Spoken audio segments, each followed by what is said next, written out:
Welcome. Welcome to D.C.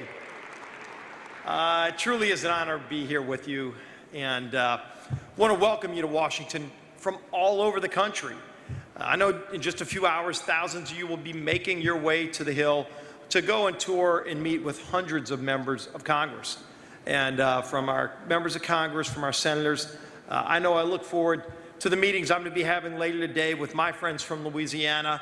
And it's so important, this work that you're doing. Not only are you exercising your constitutional right, but you're also ensuring that the U.S.-Israel relationship remains a strong and bipartisan priority in Congress. It's always been that way. And it continues to be that way.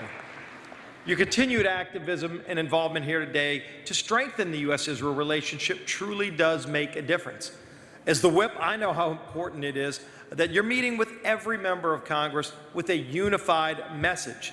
That's what it takes for us to put the votes together to pass legislation, and especially the legislation we work on together that is so incredibly bipartisan. Your message resonates with us on Capitol Hill, and it'll be heard all around the country and the world. Your leadership has helped advance the bipartisan achievements that strengthen our alliance with Israel. These efforts have shown American leadership at home and on the international stage to stand by Israel and crack down on those seeking to delegitimize or destroy Israel.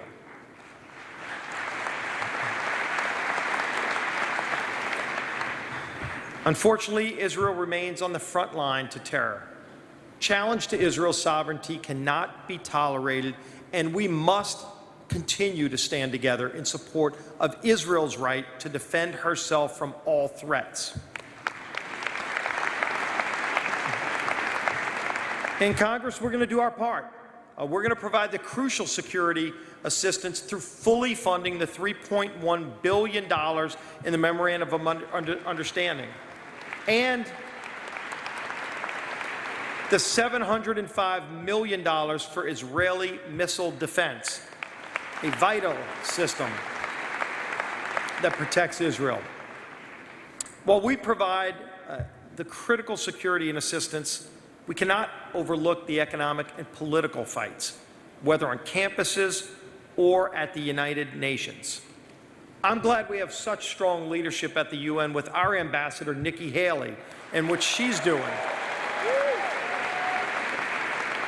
And what she's doing to stand up to the BDS movement and to stand by Israel and continue to work to counter the growing challenges that we face around the world. We must also continue to use all of our tools available to cut off Iran's support for its proxies and stop their ballistic missile program. In the House, we've passed legislation to impose sanctions to cut off Hezbollah's resources and on Iran for its ballistic missile program. These are key steps to counter Iran's destructive actions that undermine regional peace and security. President Trump also outlined a comprehensive strategy to curtail Iran's dangerous nuclear ambitions, and I fully support his administration's work to fix this flawed and broken nuclear deal so we can end Iran's nuclear program once and for all.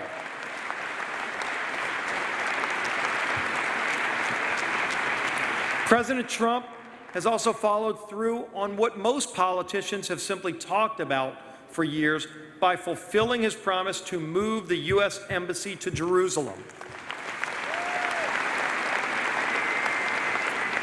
Congress has long maintained that Jerusalem is the capital of Israel, and I applaud President Trump for once again demonstrating strong leadership on the world stage in support of our strongest ally in the Middle East. I'm glad. And look, I've been to Israel a number of times, and when you go to Jerusalem and you walk the streets, as a Catholic, I feel so warm and embraced by the people of Jerusalem to be able to share and experience such an important part of my faith in a Jewish state, and that needs to continue.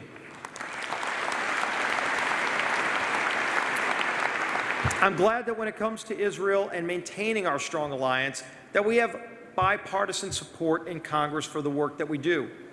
Much of our united front is a result of your hard work and constant advocacy to make sure that not only do you deliver the message, but you work with both sides of the aisle so that when we bring legislation to the floor, it truly is bipartisan. And that sends an important message to the rest of the world that America is united. Maybe there are areas where we're divided, so I hear, but when it comes to our strong support for Israel, we come together as a united Congress, Republican and Democrat, to express our support for the policies that are so important.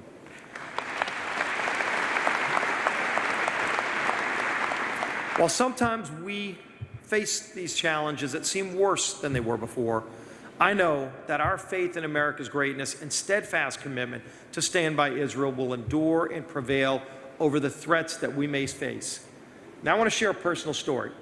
As many of you know, on June 14th, I was shot last year.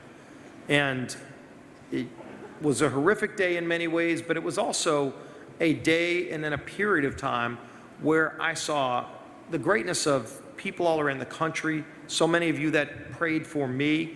I want to personally thank all of you for the prayers. They truly lifted me up during incredibly tough times.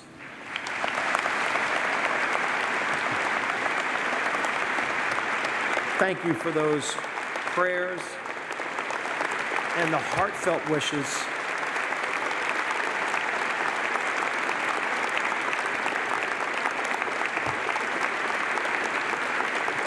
I should probably just leave when I get a standing ovation, but I want to share something else with you, a personal story about the great leader of Israel, Prime Minister Benjamin Netanyahu, who's going to be addressing you later today. I've met Prime Minister Netanyahu many times. We're going to meet later today when the Prime Minister meets with our congressional leadership, Republican and Democrat. But I've also met him a number of times every time I go to Jerusalem. It's amazing when you go to Israel and you go as a congressional delegation with members of Congress. It might be 3 members of Congress. It might be 25 members of Congress. When Eric Cantor first brought me, when I was a freshman member of Congress just 9 years ago. But the Prime Minister always makes it a priority to sit down with members of Congress of both parties and share the issues and the experiences. You know, when I got to go out and see the Iron Dome personally, it truly does make a difference. But after I was shot, on the day I was shot, we get a call from Prime Minister Netanyahu. Now, I was out of it for 3 days. I didn't come to after I had surgeries, fighting for my life, infections, and finally by day 3, I woke up. And my wife was there, my family was there. They started sharing some of the stories of the people that were praying all around the world. And one of the things that stood out, they said, Prime Minister Netanyahu called for you. And I said, Prime Minister Netanyahu called for me. I know he's busy. There's so many threats and problems that he's dealing with. And they said, he wants you to call him when you're able to. So finally, about another day went by, and the fog had kind of lifted. And I said, okay, I'd love to talk to him. And so we arranged the call, and we spent just a wonderful conversation on the phone. And he shared with me some of his personal experiences. You all know his brother died in a shooting and in his service to the military, but he also shared some other personal stories with me. And it was just such a warm expression of the kind of person he is. The fact that he called told me a number of things about him, but it also said something about our relationship. Why would he call a member of the United States Congress who had been shot when he's the Prime Minister of Israel? You know why? Because our countries love each other. Our countries care about each other. This is a relationship that's built on this kind of love and respect for what we do. What you do is so important to maintaining it. Let's continue to do this great work to stand up for the Jewish state of Israel. Thank you for your advocacy. Have a great day on the Hill.